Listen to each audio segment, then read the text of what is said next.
We are gathered here today to continue the conversation about healing inside out, health and recovery in the carceral state.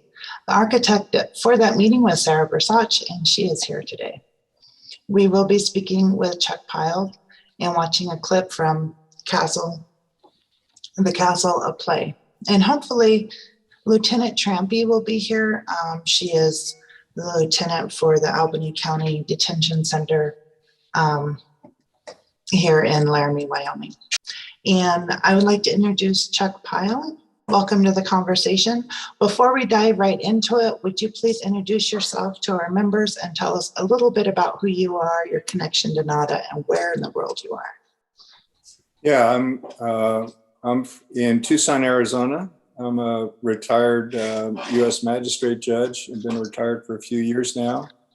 And I've been messing around with NADA since the Albuquerque National Conference in the spring of 2016, maybe, or 2015 or 16, somewhere around there. And and my wife's an acupuncturist, and so we are very, very connected to NADA. Sara asked me to talk about some takeaways from the Inside Out meeting and also a direction forward. So, and that forced me to look at my notes from that remarkable webinar. And I remembered it being really good. And then as I looked at my notes and saw all these wonderful quotes and everything, it was really an incredible event. And starting right from the top with Albino, saying culture heals and transcends all traumas, including historical trauma. And that's really a kind of a key part of our mission with NADA. I was really pleased and impressed. Western culture is very kind of analytical and detail-oriented, stats-oriented. We're not much into the story and art and theater, but I've believed for a long time that it's pretty important. Arts is both introspective and connecting at the same time. The main Inside Out presentation, I thought evidenced three things really importantly. One, how powerful their art was. Their poetry was, and how it's much more powerful than, a lecture from me, for instance. I did a conference 6 years ago, almost to this day, where we talked a lot about prison segregation, segregated housing, solitary confinement, and all these stats about how many people were held this way, how long, the mental health impact. But at the end of it all, then we did a 45-minute play called Mariposa and the Saint that was based on letters that a woman who was held in solitary confinement for 3 years sent to this actress in San Francisco. And basically the correspondence showed her slowly going crazy. And it was much more powerful than anything else we did all day. The second thing about the main Inside Out group was how healing what they were doing showed. Here was a group that, they were black and white. I don't know if there was any Latinx people there, but they're black and white. They were different genders. They were from different parts of the state. And I'm sure Maine is incredibly territorial. And all of these people, the dozen people there, all clearly, genuinely, really cared for each other. And that was from that connection of creating this art and helping each other create art. And that, I thought, was incredibly powerful and pretty important. Our carceral system tends to divide and antagonize people against each other. So that was very important.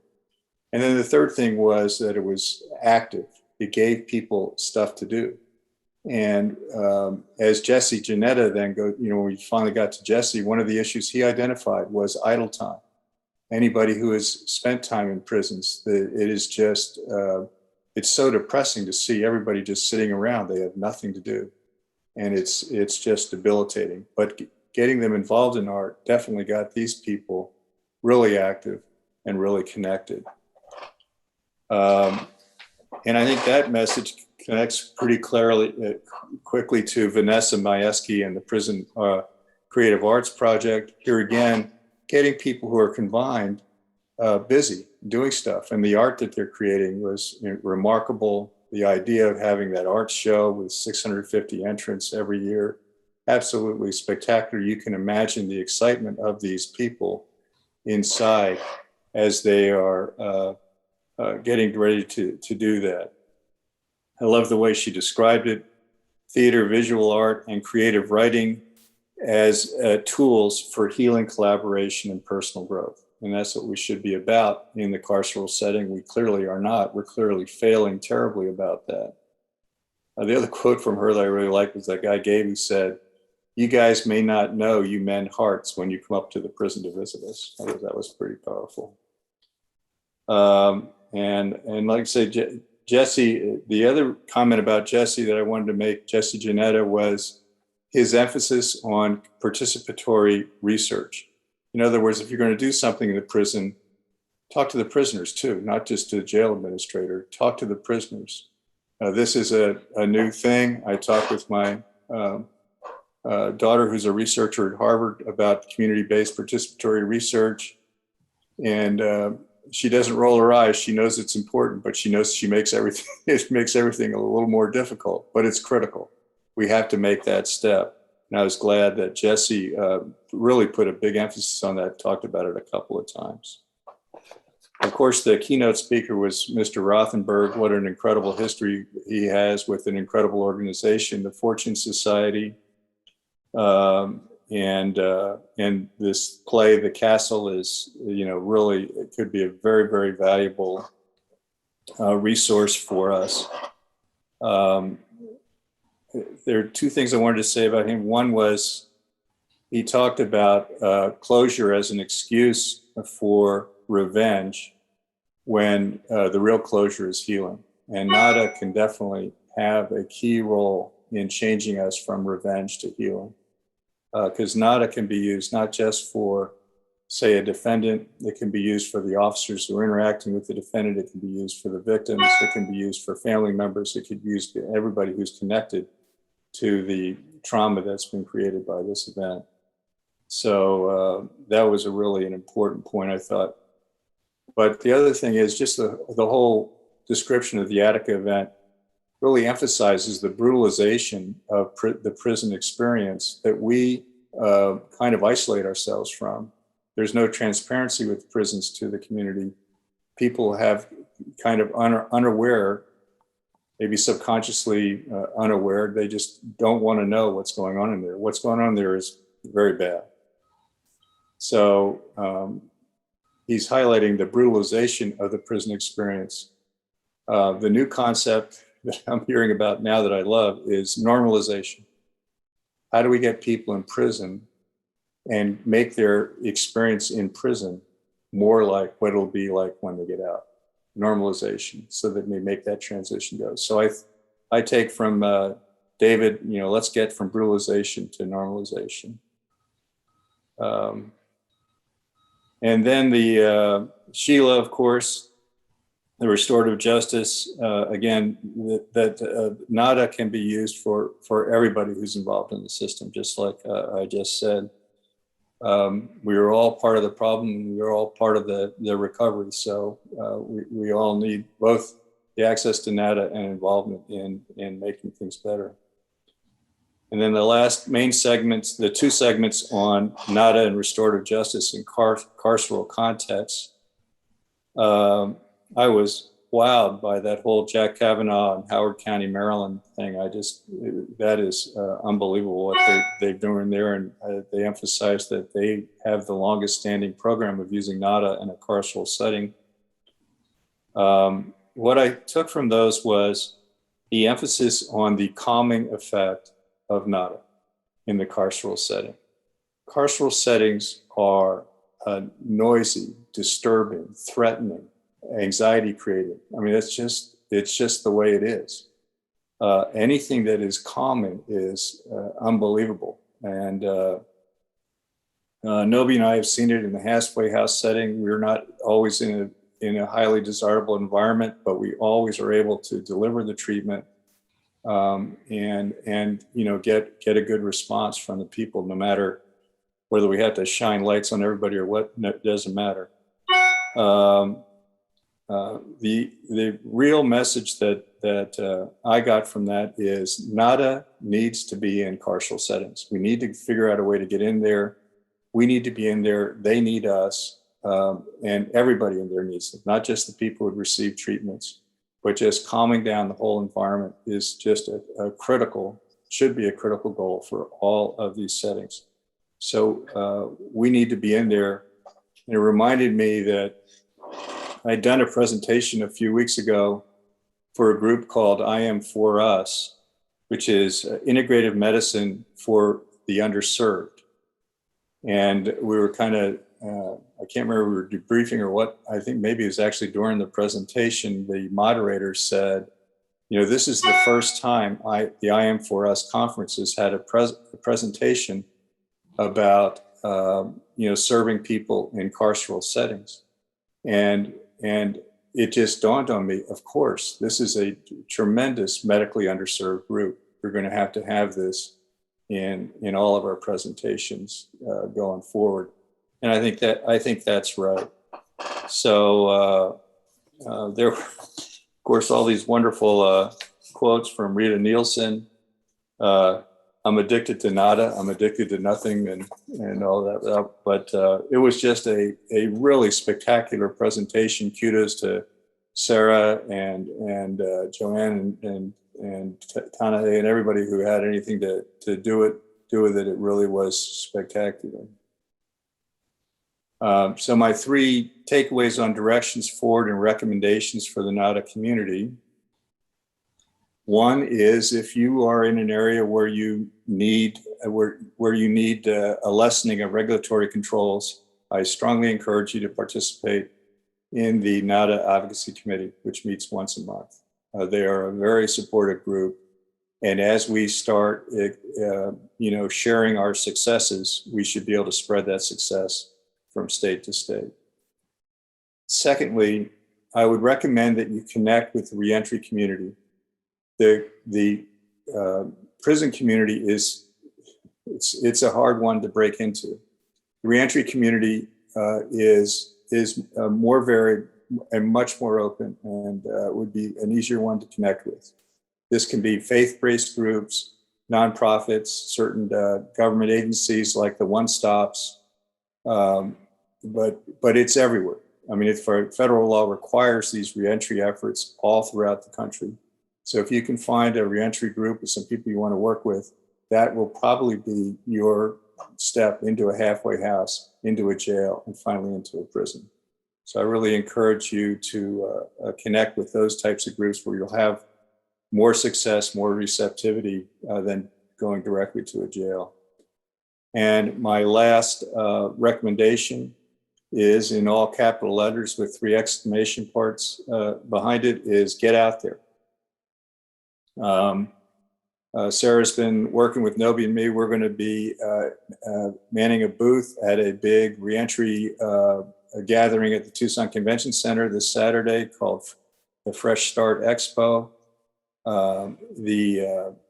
Events like that, stand downs for veterans, if you can be there and deliver services, perhaps refugee resettlement agencies, shelters.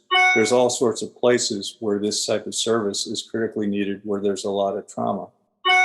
But most importantly is doing demonstrations for various governing boards or people who can impact this issue. Kind of like the Trish Cathcart approach, where she just went to the board meeting and just started sticking needles in ears, and now she's got NADA in all the prisons in Northern Ireland. That's where we need to get. We need to get before the decision makers and let them know that this is something real, it's effective, and it's safe.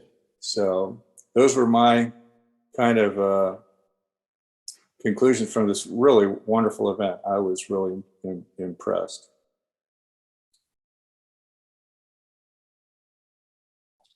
Thank you, Chuck. I really appreciate your takeaways and you're looking forward. I'd like to recap those 3 or 4 points, recommendations you have later in a resources thing. I think those are fantastic, and a lot of people probably who have registered but aren't here will appreciate that. So thank you.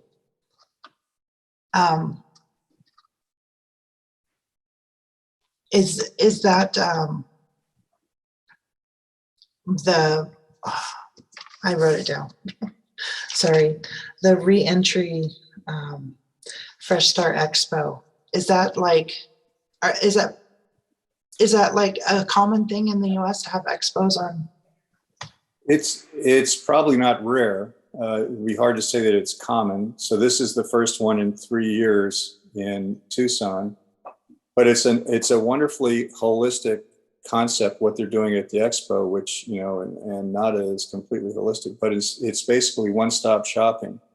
Is you can come to this event, you can you know, get advice on job placement and record a video that can be sent out to employers. You can do your rights restoration. You can check in with the social services and get your food stamps. You can try to get there's going to be a judge there who will be in a position to clear warrants for you, so you won't have that hanging over your head as you're driving around.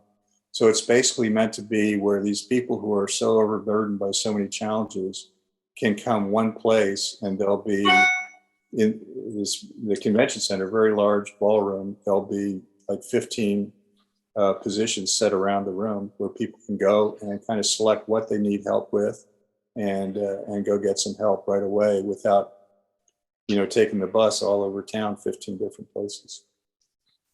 So it is a wonderful event. Those kind of things do occur, you know, I'm sure in a lot of different places, not frequently enough, but it's a good thing for us to be involved in, for sure. Nice, thank you. Does anyone have any questions for Chuck? Sarah, do you have a question? I guess maybe more of a comment than a question, but one thing that I wanted to share that was a kind of a call to action, like what Chuck just did for us in the meeting, was from the Maine Inside Out group. And they have a subset of their group called Maine Youth Legislate. What does MYL stand for?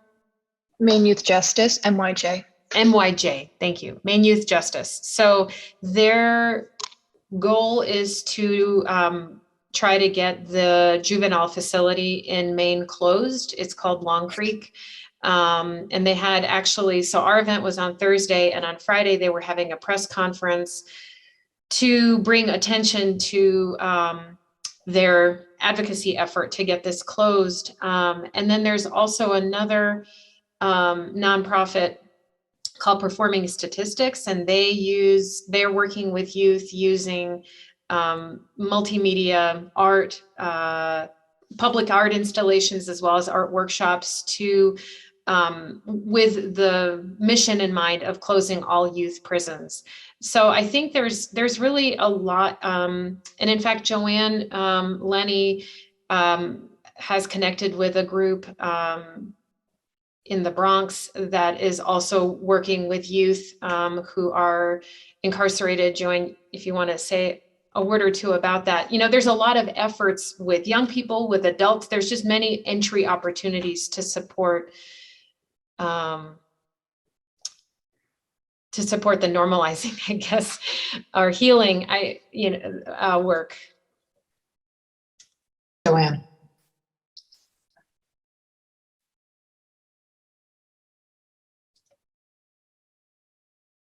Hi, Chuck, I'm really impressed with your summation of everything, and I'm hoping you can give us what you've written down so we can study it even more. Yeah, way to go, Joanne. You know, you're as bad as Sara getting me to do stuff, you know? I know you don't have enough to do. No, I'd be glad to do that. I just was thinking, you mentioned the call to action. After the main Inside Out people spoke last week, someone said, how can we hold on to hope in the face of destruction of human lives? And the answer was to get out there and do something. And I'm so happy that you gave us the list of different things we can do. And is there any way we can do anything about the legislation that you were talking about, Sarah, like write letters? Yeah, I'll see if I could, I will find out more about what they are doing and how we can support and participate. Because I don't have a really good sense of what the campaign looks like and what kind of needs they have, but I will definitely communicate that. Yeah, and I'm not familiar really even like nationwide, how many juvenile facilities exist, how many youth are incarcerated. One of the things that Jessie Janetta from the Urban Institute shared in the presentation was a pie chart of the breakdown of why are people, how are people involved with the justice system, both people actually incarcerated in prison, people incarcerated in jails. I'm not sure if it included people on probation or parole, and I also don't think that included youth. I think that was just adults. So there's like a whole nother group of people that are experiencing this. And if, even a month, well, I think that one of the performers was talking about 2 weeks that she was A weekend, I think. a weekend, and just the depth of impact that had in her life of being completely alone, completely cut off from her family, from people that she felt she cared about or cared about her, was so profoundly damaging. So I think I really support these efforts wholeheartedly of really starting with youth as much as possible. And that happened to her in 2013, and she's still being affected by it now, of course. But you had written, Joanne, down one of the quotes, and I can't remember it exactly, but something like, there's a piece of me, those bars took a piece of me, or what was that? those bars still hold a piece of me. They still hold a piece of me. And another quote I wrote down, these are still kids, but kids with their hearts broken, with our hearts broken. They were so stunningly effective. Yeah. Inspiring. And one thing that I was talking to Chuck about a little bit earlier is just, it wasn't just their poetry, it was also how they supported each other, how they were, interacting with each other. That was really inspiring. And I thought, God, we're so boring, with just not boring, but and we know also, that's part of their work at Maine Inside Out. They are working through, how do they support each other? How do they lift each other up? That's not just something that like magically appears. But what a beautiful gift it was that they shared with us of how it's possible, how much more supportive we can be of each other, just of us as colleagues and friends. And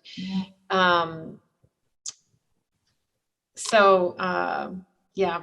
It was an inspiring thing, and I encourage, we're working on the recording now, getting it kind of ready for sharing. I think it's going to certainly be in the membership area for any not a member to watch, and if you'd registered for the event, you'll get the recording like in your email next week. Take time and watch it. It's really worth it. And then Chuck mentioned David Rothenberg. He was kind of a longer speaker, a keynote of sorts. And he mentioned during his presentation about a play called The Castle, which he then forwarded to me just a day later, and said it was okay to share with anybody that had been in the meeting. And we'll also extend that to anybody who came to the membership cafe today. But we wanted to share like an excerpt of it with you. It's almost a whole hour, and I think we're going to show like 10 minutes of it. It really, I think, brings to life all the things that we've been talking about now.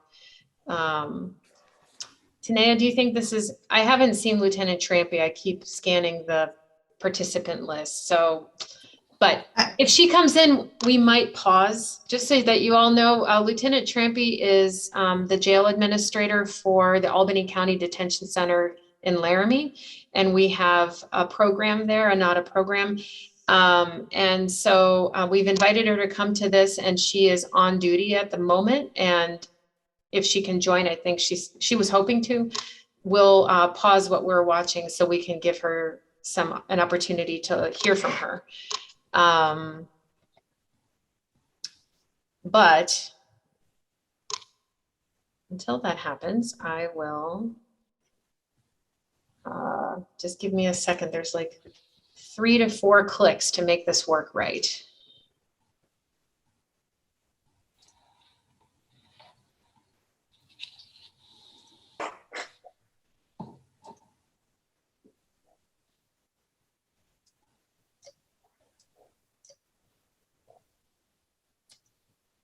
Okay, just give me a thumbs up that you can hear this okay.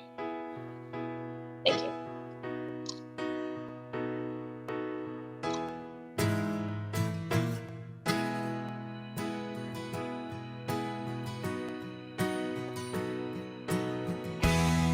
I thought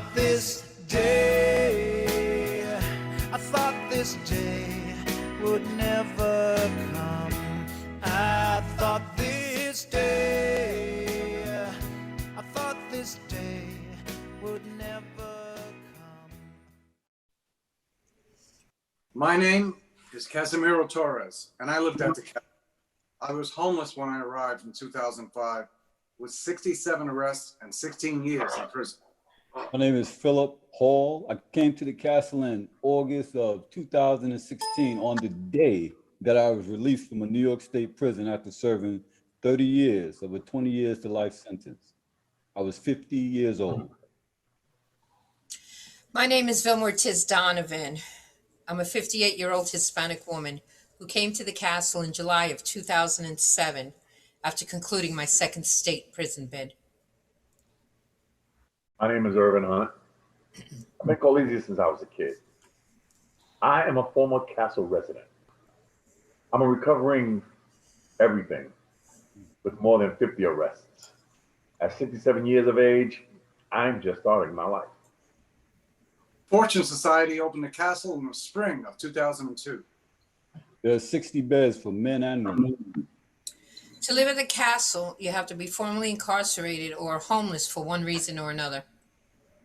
The castle was built in 1913 and was a Catholic school for girls until the mid-1970s. After the schoolgirls left, it was the yeshiva for a few years, and then they also left. The empty building became an eyesore, and eventually a crack house. Groups and private developers had their eyes on this unusual building, which could be seen while driving up the West Side Highway. The irony is that some neighbors protested when the Fortune Society bought the building in 1998. Joanne Page led teams to building meeting sessions and police councils in Harlem, promising that the Fortune Society would be good neighbors. Joanne's wisdom and tenacity worked, and a citizens advisory group from concerned neighbors was formed before the ribbon cutting in 2002. Still, there were pickets and protests at the opening. But things changed. Every Halloween, the residents of the castle make the place into a haunted house and invite the area children in for scares and treats. Nearly 1,000 kids showed up at the castle on Halloween. And as Joanne Page said, first they were frightened of us. Now they trust us with their kids. Fortune established one non-negotiable rule for the residents. And that was that violence or the threat of violence would not be tolerated. If we're going to change our lives, we need a place to be safe. Fortune staff will be available for Things like counseling, job finding, educational opportunities, and healthcare guidance. All afforded resources were available to us. The no violence rule was new to many who walked through our doors. In my background, my home, youth houses, reformatories, jails, prisons, shelters, violence was a factor. It was part of my upbringing. I never questioned it or thought it could be any different. And we are typical of the people who arrive at the castle. We enter with a lot of baggage, and none of it is made by Samsonite. We will tell you who we were when we arrived and who we have become. But we are all a work in progress. These stories, our lives, are not finished. This is just another chapter in a non-ending book. When I look back, I feel like crying. I never had a chance. That's not a complaint, it's just a fact. By the time I was old enough to choose, I no longer had a choice. I was getting high at the age of 10, just to numb the pain. I was the youngest of my parents' 5 children. I was born in August of 1966 in Greenpoint Hospital in Brooklyn, New York. My mother, Anne Marie Hall, was a home attendant. My father, Emmett Hall, was a construction worker. Now, there was nothing, I mean, nothing in my life that would suggest the path I took ending up in a New York State prison. As a teenager, I was an introvert and painfully insecure. I mean, I never felt comfortable in my own skin. But drugs and alcohol, yeah, now that made me feel secure. That made me feel less inhibited. What a predicament. I was one of 7 kids, a suburban girl, Long Island, with Hispanic parents. Ortiz is my maiden name. I grew up in the suburbs. My parents were, and they are, protective and loving. I'm the one who shouldn't have ended up in prison, but we make choices. I was born in Manhattan in 1954. The son of a man who was in prison. Later, I became the father of a lad who ended up in prison.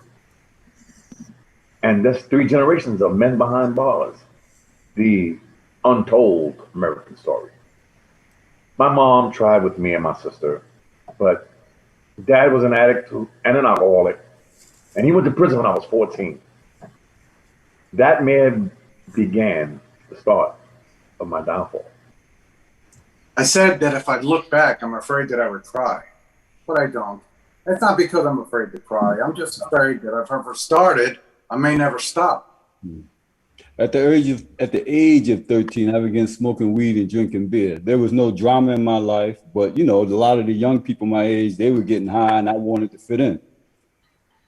Eventually, I became a truant, you know, because of my habits, dropped out of school, minor hassles with the law, jumping the turnstiles, smoking on the train. At that point, I wasn't doing nothing with my life.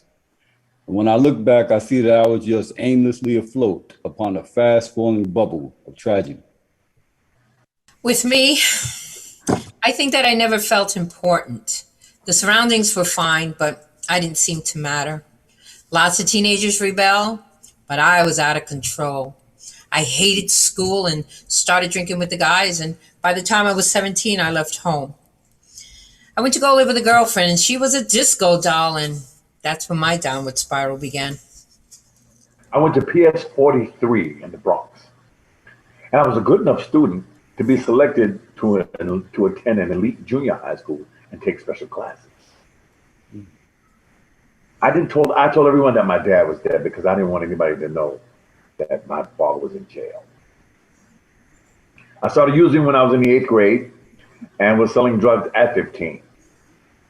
And I became a father at 15. Jeff, my son. His mother was only 13. I never knew there was an upside to rebel against. My mother had 9 kids from 3 different fathers.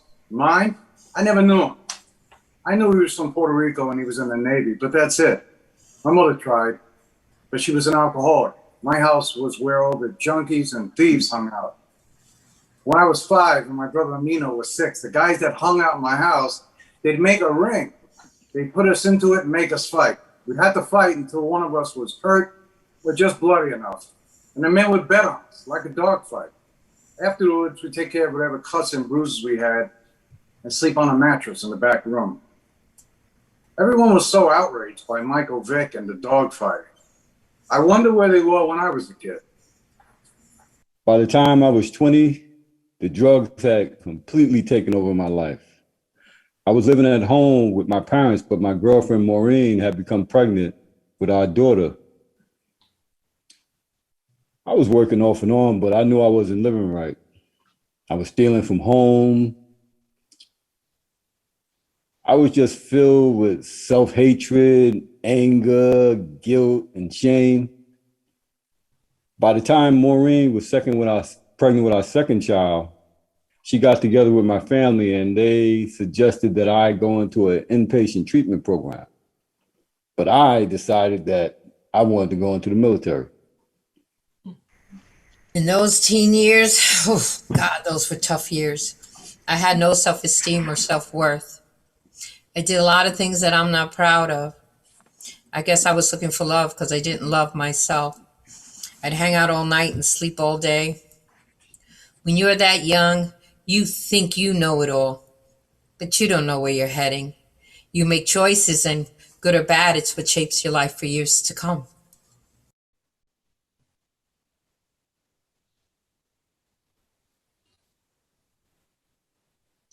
We are going to pause there right now. That was almost 10 minutes out of 55. Wow. Yeah. So it takes a bit to kind of digest. Well, I'm still digesting. I was watching this yesterday, and we will send you all a link so you can watch the whole thing if you want to. I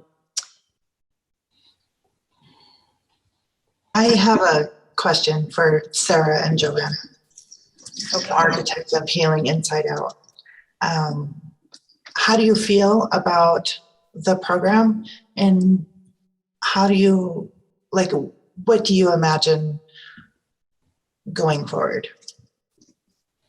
I think it was a call to action. I feel that. I'm hoping other people do too. Even little actions. Mhm. Thank you, Joanne.